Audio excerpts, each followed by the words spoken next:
This is the narcissist's unexpected reality that will make you think again about your position. Narcissists' low self-esteem stems from a fundamental belief that they are unlovable. They inflate their egos to ridiculous proportions to reassure themselves and the world that they are fantastic and incredibly loved. This obesity leads to pomposity, arrogance, and a sense of entitlement. Narcissists are always on the lookout for anyone who might knock them off their precariously perched throne, and as a result, they are paranoid and hyper-vigilant about protecting their fragile egos. They view maintaining their position at the top as a matter of life and death. It's acceptable to use whatever measures to achieve their goal. They want love so badly, yet have no idea how to give or receive it. They use deception, witchcraft, and manipulation to win over those they seek to love them. Everyone, get ready to be shocked. You may believe you have a firm grasp on the characteristics of a narcissist, but what I have to share with you next will come as a complete shock. I'm willing to wager that you are completely unaware of this. In this video, I'll share the shocking reality about narcissists. Everyone, it is nice to have you back. I pray that all is well with you at this time. And thus, in today's video, I'll reveal a fact about the narcissist that you definitely didn't expect to learn. The narcissist will never admit this to you, but it is clear from how they act. You will realize, or have it made plain to you, that this is true if you take the time to analyze the underlying causes of their behavior. It is then that you are curious about what it is. The narcissist despises themselves. Let me explain this. This video has plenty of explanations if you've ever wondered what's behind their antics. Narcissists have a way of carrying themselves that gives the impression that they are supremely sure of themselves, fully deserving of everything good that has happened to them, and in complete control of their own destinies. There is a great deception at play here. That they aren't fine is a secret they'd rather keep to themselves. Narcissists have to pretend that everything is alright, in fact, more than perfect, that they are enjoying their finest life, and that they need to display this to the world since their entire existence has been based on the premise that they are not fine and that they must lie. In addition, this is all driven by deep-seated animosity, and it all starts when we're young. Now picture having a parent or caregiver, someone you trust, and to whom you have a deep attachment, and having them fail you. The way they act or speak to you indicates how they feel about you, which is a major letdown. Narcissists dislike you because of the way you are. Moreover, there are several methods by which this might be communicated. Children with narcissistic parents are often neglected or even abandoned. The people around them never reassure them or acknowledge their feelings. The kid grows up wondering why things are the way they are. If they do, why don't they tell me? Narcissistic youngsters often make an effort to conform to their parents' idealized image of them. On a more fundamental level, though, they believe that my parents have treated me this way because they don't think I'm worth keeping. They need their parents' approval and attention so much that they have constructed this front to fool everyone around them. This is the unhealed, lifelong scar, they say. This trait of character is never addressed or remedied, and the persona that emerges is one of supreme confidence and majesty. A demonstration of health is required. They turn out just how their parents see them. No matter how their parents treat them, a golden kid, an abandoned child, or a parent who idealizes their child, they are still a favorite child. In their minds, the child should be a little version of themselves. As a result, in either case, the kid can never truly be themselves. That person will never be able to express who they are full.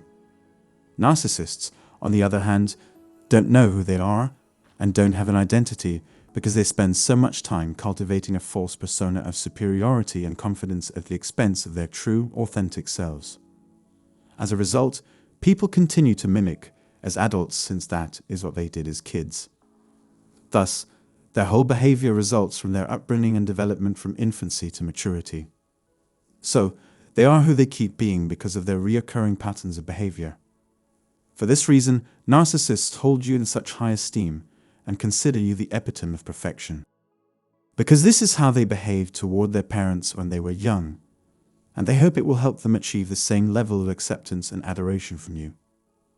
That's why they act this way, to get your approval. Do you see what an enormous stunt this is? This character is a mask covering profound wounds. This is not who they truly are. They are in so much emotional anguish on the inside that they have to put on a mask to hide it. So, they're already injured, so they act as if there's someone else to please you, or at least as if that's what they think you want them to be. They use deception and manipulation to gain power over you and the circumstance. That's why it turned out the way they planned. These actions constitute the fundamental dynamics. Despite all their outward charm, they harbor narcissists, a deep-seated loathing for themselves. They know no one else will be if their parents don't accept them. They cannot bring their true selves into the relationship since they don't accept themselves. And if you have narcissistic parents, you can be sure they're attempting to imitate the treatment they gave their own children. Because of this fundamental self-misunderstanding, the same pattern keeps emerging.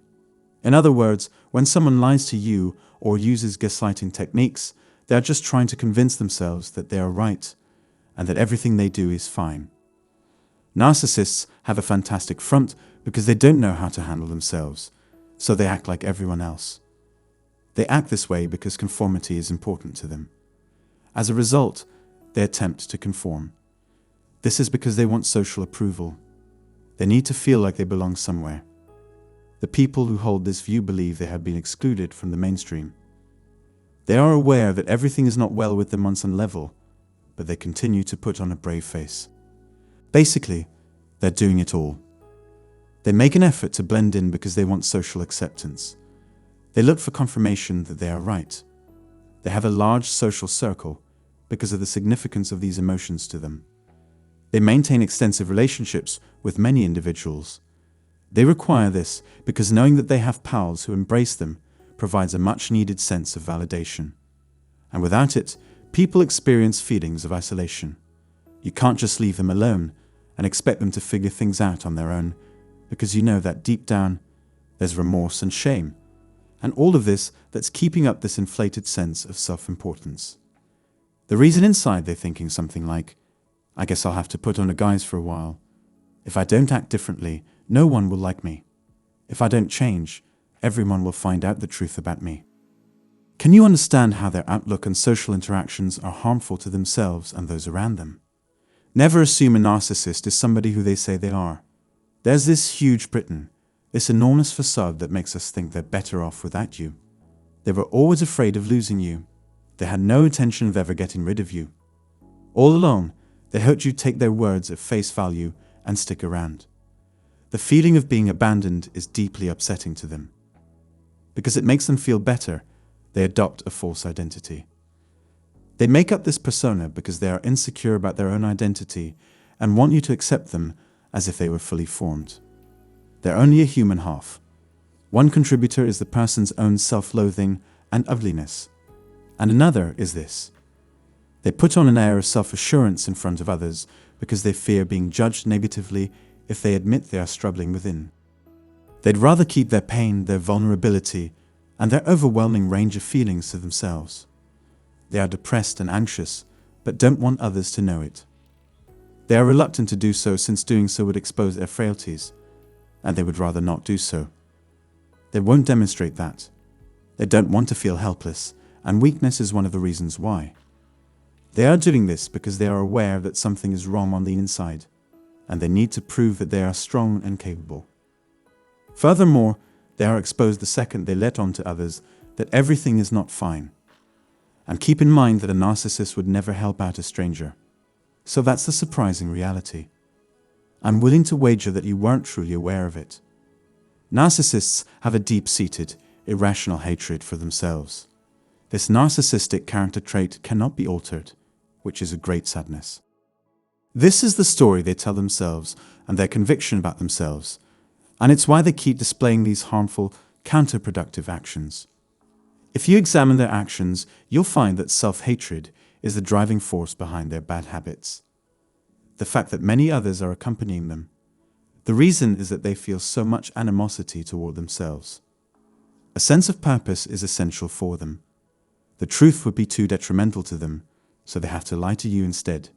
They refuse to believe the facts. There is no way around it. They must tell lies. As a result, it ends up seeming acceptable. They think it is, but isn't. Their truth, their reality, is so painful and awful that even you wouldn't grasp it until they gaslight you and modify your concept of reality. That's the driving force behind this behavior, you see, to dig deep to hate oneself. Now you take a peek at the narcissist and marvel at how far they've come. They're married and maybe even have kids. They've built a successful career and they're swimming in cash. But the truth is that below it all is a profound hate, either of others or of oneself. That's all there is to it. Yes, this is it precisely. Therefore, you need to have faith that you will recover from this. Whatever you're going through, wherever you are in the recovery process, we're here for you. You will prevail over this challenge. However, narcissists never will. Knowing that you will never be able to modify this self-narrative of self-hatred is one of the worst things, if not the worst thing, someone can go through in life. Nothing like that could ever happen since things would never improve. The situation is only going to worsen. I really hope that this movie has shed some light on the dynamics at play and the factors that sustain the toxic patterns of behavior shown by narcissists. You guys are the best, and I can't wait to make another video for you. Have a nice day.